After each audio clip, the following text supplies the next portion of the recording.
2, 1.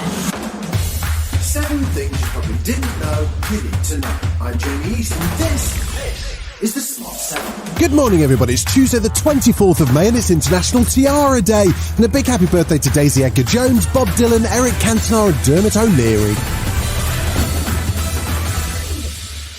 Before the long-awaited Sue Gray report's even released, there's been an ongoing row over a meeting between Sue and Boris.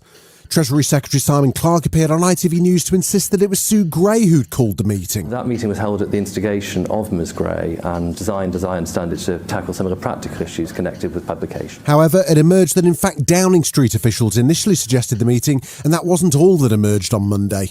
ITV News also had a new set of photos of Boris drink in hand, appearing to toast his Director of Communications Lee Kane at a farewell party in November 2020. At least one person at the event was fined, but Boris, glass in hand, was not.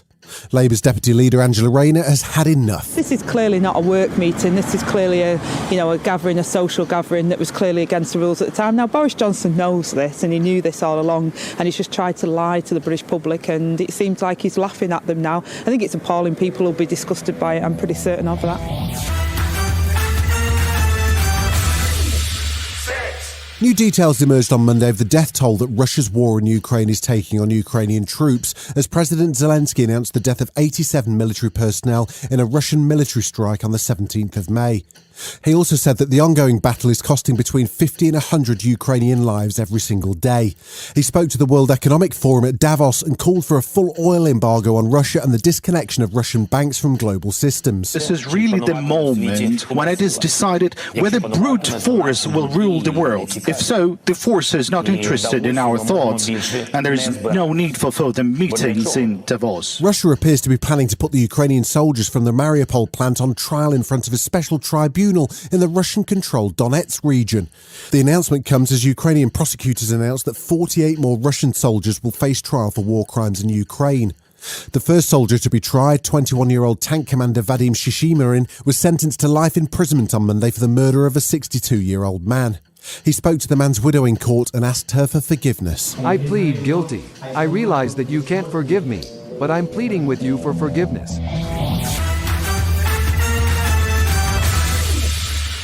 The World Health Organization moved to calm fears about the monkeypox virus on Monday.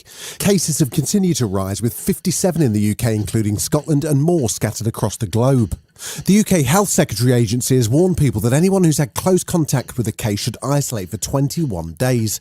Boris Johnson was looking to reassure the public about the risks from the virus. I'm aware that it's basically a very rare disease, and so far the consequences don't seem to be very serious, but it's important that we keep an eye on it, and that's exactly what the new UK Health Security Agency is doing. At a press conference hosted by the World Health Organization, advisor Andy Seal addressed one of the big questions around the outbreak, which appears to be linked to close contact and potentially sexual behaviour. So while, for example, we're seeing some cases amongst men who have sex with men, this is not a gay disease, as some people in social media have attempted to label it. That's just not the case.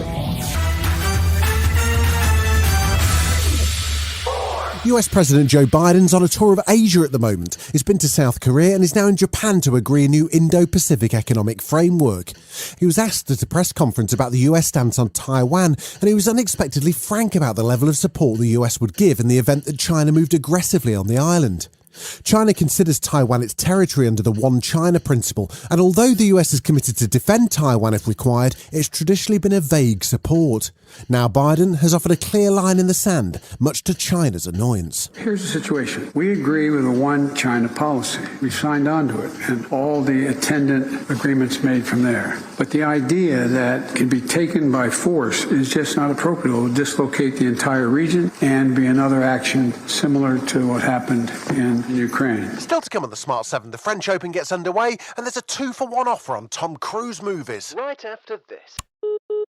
Welcome back. 3, The French Open tennis got underway on Monday, and there was a shock almost immediately as four-time Grand Slam champion Naomi Osaka was knocked out in the first round.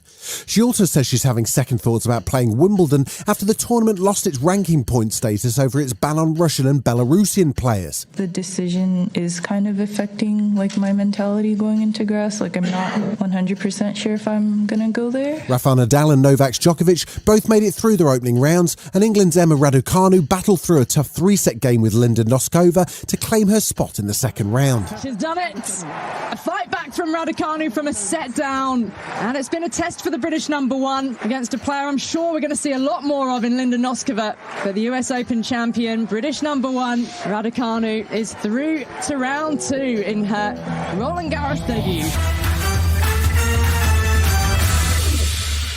The Cannes Film Festival's into its second week after a surprise Tom Cruise palm d'or, a naked protester on the red carpet, and feminist protesters highlighting violence against women in France. Along with all of that, there was some movie news too. Letitia Wright reluctantly gave a hint about the Black Panther sequel called Wakanda Forever, which hits cinemas in November. What can I tease about the next Black Panther? It is an incredible honour for Chadwick Boseman. It's jam-packed with exciting stuff. And Anne Hathaway was busy promoting Armageddon Time, in which she stars with Succession's Jeremy Strong and Anthony Hopkins. But she got a bit weirdly philosophical. I always say this, I just love human beings so much. I think that we're such heartbreaking creatures. And James said something very important yesterday that it was important to me. He said there's a difference between sad and depressing, and there's great beauty in sadness. It might seem like you've had all of the Tom Cruise you need over the last week or so. The man's been everywhere, in Cannes, in helicopters, hanging out with Prince William. But it's not quite done yet, so just hang on a sec. Top Gun Maverick doesn't even hit cinemas until this week, but already for the trailer for his next movie, Mission Impossible Dead Reckoning Part 1, has dropped.